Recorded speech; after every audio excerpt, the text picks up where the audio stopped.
پیغمبر حدیث ده انما بعثت معلما، زه دنیا ته استاد رستولی شوی یم. خو افسوس، ډیر افسوس، دی جهان کې موږ تاسې داسې جاهل ځنګلي وحشي د ابو جهل اولاد هم ولیده چې هغوی خپل علاقې کې خپل کور کې خپل ډیر قدرمن علمانه په ډیر ظلم او ستم سره شهیدان کړه. دوی دنیا ته دغه دنیا والا او موږ په جهالات کې پرېږدوئ. موږ ته د سکولو تعلیم تربیت رڼا هیڅ ضرورت نشته. موږ د شان تیارې او جهالات کې یو.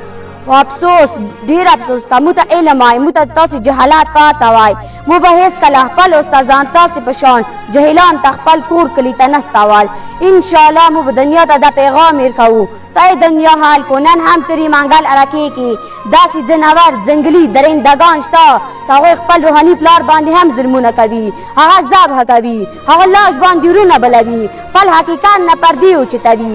زه نن دې محفل کې خپل زړه درد تاسې ته بیانوم چې حکومت ته پکار دی چې ترې منګل سکول د مسمار شي، دا د ړنګ کړلی شي، ویلې چې دا سکول نشي پاتې، دا د دهشتګردو اډه شوه، دا کې سبحانه شوه، دا لویه فتنه شوه. سکول هغه چا ته جوړ کړه چې هغه انسانان وي، هغه ترقي غواړي، هغه رونایي غواړي، هغه خپل نوي نسل حفاظت غواړي. ما تاسې ډېر وخت واخیستلو، ما نه خفه نه شوئ. زه دعا کوم تاسې امین وایئ. پروردګاره د موږ دا مظلوم شهدای کربلا سره مشهور کې. پروردګاره دا ظالمان دا جهیلان تباه او برباد کې. دې ظلم کې چا حصه هستی وي، پروردګاره هغوی نسلونه دا جهان پاک وساتي. والسلام.